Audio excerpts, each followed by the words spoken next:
নমস্কাৰ ভাইটি ভণ্টিসকল, আজি আমি তোমালোকৰ অষ্টমমান শ্ৰেণীৰ অসমীয়া পাঠ্যপুথিৰ অন্তৰ্গত শ্ৰী শ্ৰী শংকৰদেৱ পাঠটিৰ প্ৰশ্ন উত্তৰসমূহ আলোচনা কৰিম। তোমালোকে ভালদৰে মন দি শুনিবা।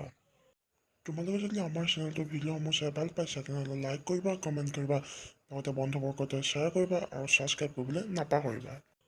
প্ৰশ্ন নং 1টো হৈছে কবিতাটো শুদ্ধকৈ লৈ ছন্দ ৰক্ষা কৰি পঢ়া। এইটো তোমালোকে নিজে নিজে ঘৰতে পঢ়িবা। ২ নম্বৰটো হৈছে কবিতাটো একক আৰু তুল্যভাৱে আবৃত্তি কৰা।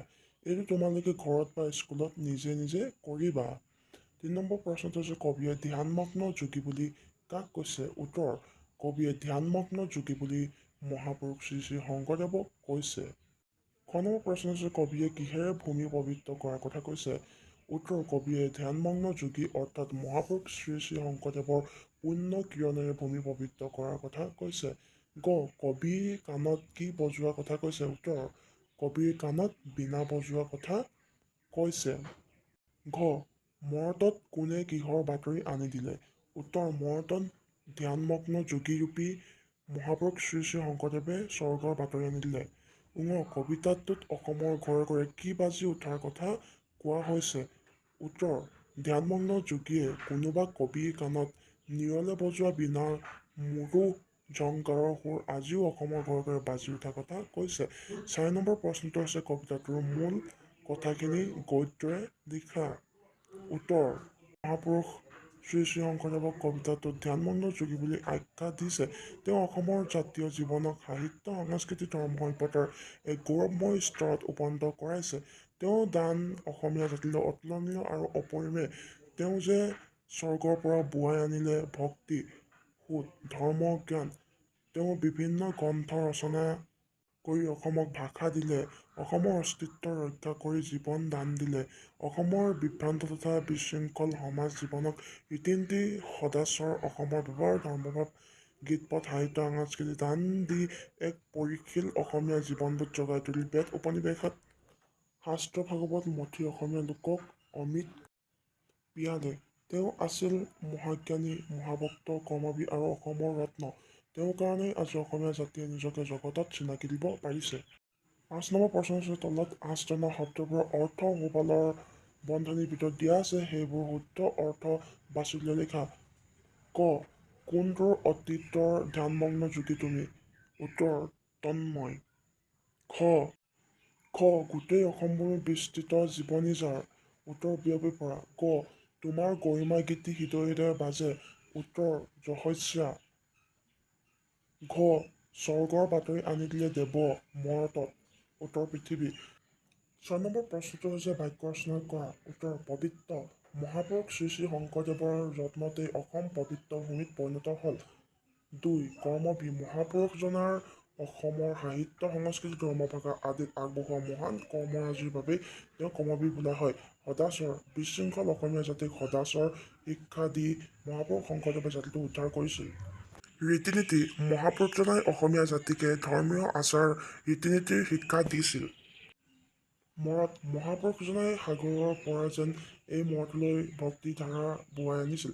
মধুৰ। মহাপুৰুষজনাই অসমীয়া জাতিটোক ধৰ্মৰ মধুৰ ৰাগিনী শুনাইছিল। ৭ নম্বৰ প্ৰশ্নটো হৈছে কবিতাটোৰ পৰা শব্দ আনি খালী ঠাই পূৰ কৰা। মধুৰ তাৰ গভীৰ সুৰে আজিও উঠিছে বাজি ঘৰে, যি সুৰেৰে এই প্ৰেম মন্দাকিনী ধৰা। অসমীয়া স্বাধীনতা বলে নামালা স্বৰ্গৰ পৰা।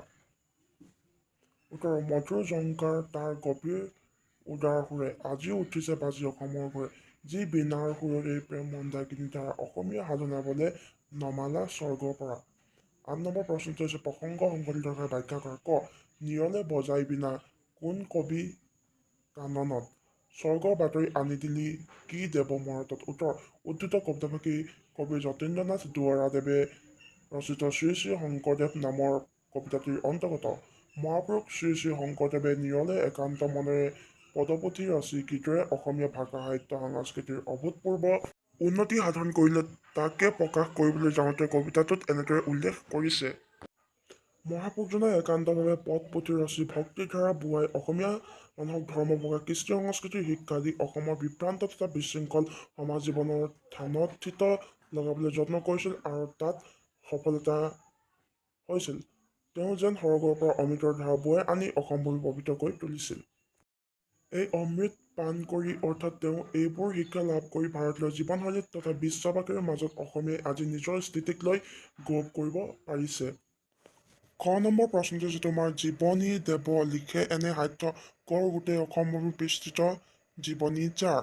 উত্তৰটো হ'ব উদ্ধৃত কথাফাকি কবি যতীন্দ্ৰনাথ দুৱৰাদেৱ ৰচিত শ্ৰী শ্ৰী শংকৰদেৱ নামৰ কবিতাটোৰ অন্তৰ্গত মহাপুৰুষ শ্ৰী শ্ৰী শংকৰদেৱৰ অসমীয়া জাতিলৈ আগবঢ়োৱা মহান অৱদানৰ কথা প্ৰকাশ কৰিবলৈ যাওঁতে কবিয়ে কবিতাটিত এনেদৰে উল্লেখ কৰিছে। গুৰুজনাৰ প্ৰতিটো সৃষ্টিকৰ্মই অসমীয়া জাতিটো সমৃদ্ধিশালী কৰি তুলিলে। তেওঁ অসমীয়া জাতিটোৰ কাৰণে এৰা এই বিস্তৃত কামৰ কথা লিখি বা কৈ শেষ কৰাটো কাৰোৰে পক্ষে একেবাৰে সম্ভৱ নহয়। নম্বৰ প্ৰশ্ন হৈছে শেষ ধ্বনি মিল থকা শব্দবোৰ কবিতাটোৰ পৰা বাছি উলিয়াই লিখা। উত্তৰ ধাৰা পৰা মাজে বাজে ঘূৰে ঘৰে জ্ঞান দান সদাচাৰ ব্যৱহাৰ ইত্যাদি। ১০ নম্বৰ প্ৰশ্নটো হৈছে চমুকৈ লিখা। ক স্বৰ্গৰ বাতৰি আনি দিলে দেৱ মৰতত উল্লেখ কৰা স্বৰ্গৰ বাতৰি কি বুজাই লিখা। উত্তৰ ইয়াত দেৱ শব্দই মহাপুৰুষ শ্ৰী শ্ৰী শংকৰদেৱক বুজাইছে। মৰত শব্দৰ অৰ্থ যদিও পৃথিৱী ইয়াত সমভূমিক বুজাইছে। স্বৰ্গৰ অমৰ কাহিনী তথা বাতৰিৰ দৰে মহাপুৰুষজনাই পদ পুথি ৰচনা কৰি ভক্তি ধৰ্ম সাহিত্য সংস্কৃতিৰ অমিত ধাৰা বোৱাই অসম ভূমিকা পবিত্ৰ কৰাৰ কথা কৈছে। খ কবিয়ে উল্লেখ কৰা মতে শংকৰদেৱে অসমক কি দান দিলে আৰু কিহৰ নতুন সাজেৰে সজালে। উত্তৰ মহাপুৰুষ শংকৰদেৱে অসমক ভক্তি ধৰ্ম ভাষা সংস্কৃতি সাহিত্য ৰীতি নীতি সদাচাৰ ব্যৱহাৰ ধৰ্মভাৱ এইবোৰ দান দি অসমৰ সকলোকে নতুন সাজেৰে সজালে। অৰ্থাৎ বিশৃংখল তথা বিভ্ৰান্ত অসমীয়া জাতিটোক ঠান-ঠিত লগাই সুশৃংখল জাতি হিচাপে সজাই তুলিলে।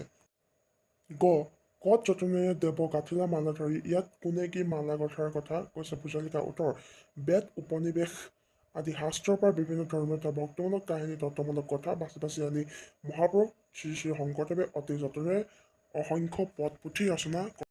ঘ নম্বৰ প্ৰশ্নটো হৈছে শংকৰদেৱে অসমীয়া সমাজৰ পৰা কি কি আঁতৰালে। উত্তৰ শংকৰদেৱে অসমীয়া সমাজৰ পৰা ক্ষুদ্ৰ স্বাৰ্থ ভিনভাৱ সৰুবৰ এনেবোৰ ভাৱ আঁতৰাই ঐক্য সংহতি আৰু ধৰ্মৰ মালাৰে সকলোকে আদৰাৰ শিক্ষা দিলে। ১১ তলত শব্দবোৰৰ সমাৰ্থক শব্দ পাঠৰ পৰা বাছি উলিয়াই লিখা। উত্তৰ পৃথিৱী মৰত বাগিচা কানন মৰম প্ৰেম গংগা মন্দাকিনী সন্যাসী যোগী গৌৰৱ গৰিমা অন্তৰ হৃদয় মিঠা মধুৰ। ১২ তলত দিয়া শব্দবোৰৰ বিপৰীত অৰ্থ বুজোৱা শব্দ লিখা। উত্তৰ অতীত ভৱিষ্যত পবিত্ৰ অপবিত্ৰ পুণ্য পাপ জীৱন মৰণ প্ৰেম অপ্ৰেম অশেষ শেষ। ১৩ কবিতাটোৰ পৰা বিশেষ্য আৰু বিশেষণ পদবোৰ বাছি উলিয়াই দুখন তালিকা প্ৰস্তুত কৰা। উত্তৰ বিশেষ্য যোগী বীণা কানন মৰত মন্দাকিনী স্বৰ্গ অসম ভাষা দেৱ বেদ সাধনা ইত্যাদি। বিশেষ্য পুণ্য পবিত্ৰ মধুৰ কবিৰ অসীম ক্ষুদ্ৰ সৰোবৰ ইত্যাদি। ১১ নম্বৰটো হৈছে যি বীণাৰ সুৰেৰে প্ৰেম মন্দাকিনী ধাৰা। এই ধাৰা শব্দটোৰ লগত বেলেগ শব্দ যোগ কৰি কেইটামান শব্দ তলত দিয়া হ'ল সেইবোৰৰ অৰ্থ লিখা। উত্তৰ কল্পধাৰা গংগা থকা অনন্ত সলিলা নদী জীৱনধাৰা জীৱন পদ্ধতি জীৱনধাৰা জীৱন পদ্ধতি ধাৰাসাৰ নেৰানেপেৰা ছেদভেদ নোহোৱা ধাৰাবাহিক ক্ৰমিক একেলেঠাৰিয়ে অবিচ্ছেদ ধাৰাভাষ্য মৌখিক বিৱৰণী একেলেঠাৰিয়ে কৈ যোৱা ধাৰাবাদ গণনাৰ আদি পুথি।